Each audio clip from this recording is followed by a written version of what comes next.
तो आप देख रहे हैं पक्की बात में एसके सागर इस समय चंद्र विहार में मौजूद हैं और हमारे साथ यहाँ के भारतीय जनता पार्टी के मंडल अध्यक्ष मौजूद है। तमाम मुद्दों पे बात करेंगे हम यहाँ पे और यहाँ का एक मुद्दा संज्ञान में आया है यहाँ के जो मंडल अध्यक्ष की नज़र में कि जो एक भ्रष्टाचार इन्होंने अपने तरीके से सर्च किया और उनको मिला वृद्ध महिलाएं या विधवा महिलाओं को भी जो पेंशन मिलती है उसमें दिल्ली सरकार ने कितने घोटाले किए हैं, किस तरीके से घोटाले किए हैं, इन्होंने सर्च किया। हम इनसे जानेंगे कि इनके सर्च करने का तरीका क्या था, कहाँ से इनको ये सारी इन्फॉर्मेशन मिली और जिसके खिलाफ इन्होंने इन्फॉर्मेशन इकट्ठी की है वो कैसे की।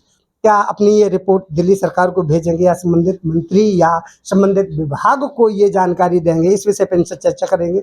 मेरा नाम गुरजीत सिंह सिद्धू है। मैं निलोटी वार्ड 36 से मंडल अध्यक्ष हूँ भारतीय जनता पार्टी से। क्या आप बताना चाहते हैं और किस महिला पे आप आरोप लगा रही हैं जी? हमने जो सर्च किया है, हमारे पास पिछले कई सालों से महिला आती हैं कि जी हमारी पेंशन नहीं बंधी, विडो पेंशन हो गई, 60 साल पेंशन हो गई, बुजुर्गों की पेंशन नहीं बंधी। तो इस पे हमने क्या, हमारे हाथ में तो उस टाइम कुछ भी नहीं था भाई, ये केजरीवाल सरकार है तो उसने किसी की पेंशन बनाई नहीं। जो लोग महिला परेशान थी वो आके हमसे बात करती थी। तो हमें कुछ मुद्दे ऐसे भी लगे, कुछ महिलाओं ने हमें ऐसा बताया कि देखो जी हम ऑफिस के चक्कर काट काट के थक गए हैं और हमारी पेंशन नहीं बनी है, लेकिन जो लोग 6-6 लाख रुपए की रिटर्न भर रहे हैं क्या उनकी पेंशन लगनी जरूरी है? मैं कहा जी नहीं। हमने ये सवाल पूछा कि नहीं, तो हमने इस चीज पे फिर हमने सर्च करना शुरू किया कि क्या ये वाकई में सच है या झूठ है। लेकिन जब हम सर्च करने लगे तो हमें ये मुद्दा बिल्कुल सच लगा और हमने इसके खिलाफ फिर एविडेंस भी जुटाए। जो एविडेंस हमारे पास हैं, जो बिमला कथूरिया जी जो 6.5 लाख रुपए की रिटर्न भरते हैं, ये मेरे पास रिटर्न भी है, सब कुछ है। और जब कोई भी एजेंसी या दिल्ली का कोई भी अधिकारी जब मेरे से ये सबूत मांगेगा तो मैं सबूत के साथ बात करने के लिए तैयार हूं।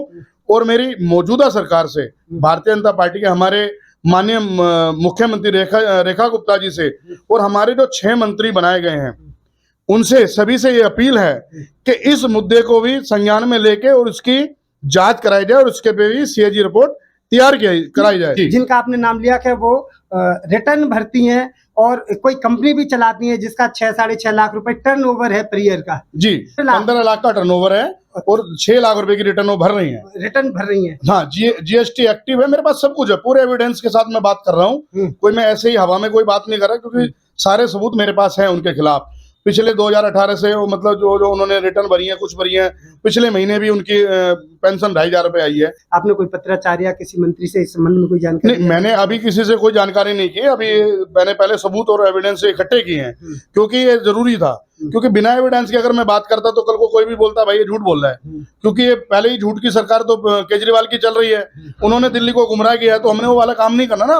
भारतीय जनता पार्टी का एक एक कार्यकर्ता जो भी काम करता है पक्के एविडेंस और सबूत पे काम करता है। क्या कोई भी काम ले लीजिए इनका, इन्होंने कोई आज तक दिल्ली में जो भी काम किया सारे हवा में किए, जमीनी स्तर पे कोई काम ही नहीं है। जिस तरीके से बिमला कथूरिया जी का एक नाम सामने है, इस तरीके से और भी कई नाम ऐसी अनेक महिला हैं। जब हम मेरी यही तो अपील है आज भारतीय जनता पार्टी की अपने मौजूदा सरकार से, यही अपील है। हमारे जो मंत्री जी हैं रविंद्र इंद्राज जी, उनसे भी अपील है, क्योंकि इस चीज पे संज्ञान लेना चाहिए कि उनके मंत्रालय में पहले कितने घोटाले हुए हैं और आगे ये घोटाले बहुत निकलेंगे। ये घोटाले ऐसी बहुत सारी महिला, एक बिमला कथूरिया नहीं है, ऐसी जन कितना बिमला कथूरिया जी पेंशन ले रही हैं जिनको जरूरत नहीं है। क्या ये इनको 2,500 की जरूरत है? ये दूसरे का हक ले रहे हैं।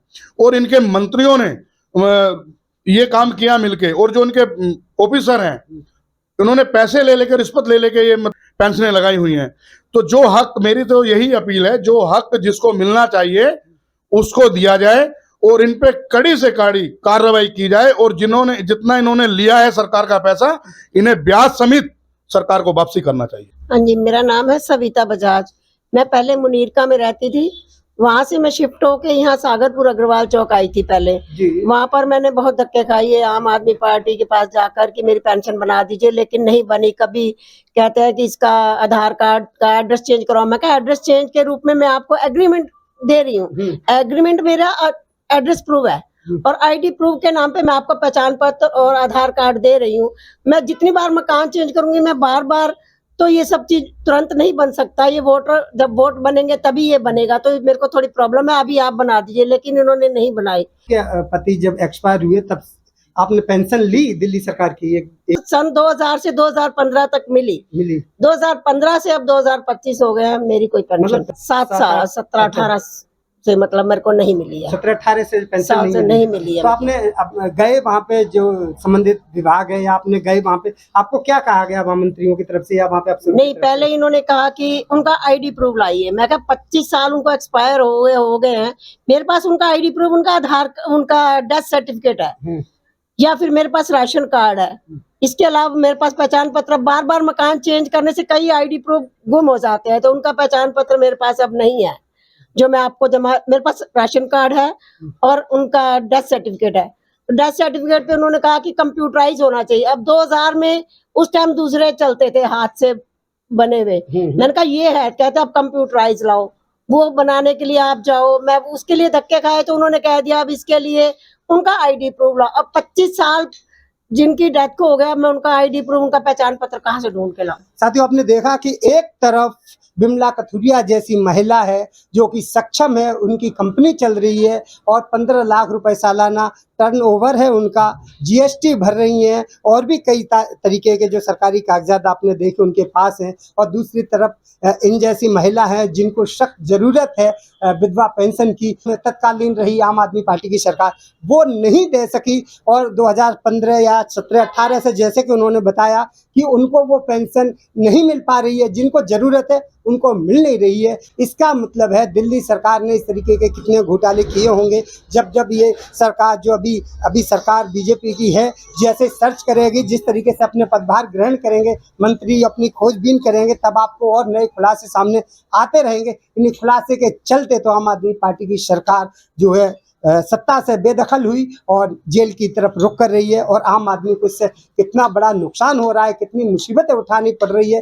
कुछ महिलाएं पढ़ी लिखी होती हैं, कुछ नहीं पढ़ी लिखी होती हैं। उन महिलाओं का क्या, जो कागजी कार्रवाई बनाने में भी असमर्थ है, उन सबको इस तरीके का न्याय मिलना चाहिए, ताकि एक मैसेज जाए दिल्ली के आम लोगों में। और बीजेपी की सरकार जिस तरीके से सख्त कदम उठा रही है, उसे एक बड़ा और कड़ा संदेश जाना चाहिए कि इस तरीके की अगर कोई हरकत कर रहा है या और कोई पेंशन ले रहा है, वो भी तरीके की पेंशन नहीं लेगा, और अपने आप में दिल्ली में सुधार आएगा और जरूरतमंदों को उसकी जो है रकम मिलेगी, ताकि हर आदमी, हर नागरिक, हर महिला खुशहाल जीवन जी पाएगी। और जब तक मिलती है अगली खबर, तब तक आप बने रहिए हमारे साथ और देखते रहिए पक्की बात। हमारी हर वीडियो सबसे पहले देखने के लिए चैनल को सब्सक्राइब करके दबाएं बेल आइकॉन।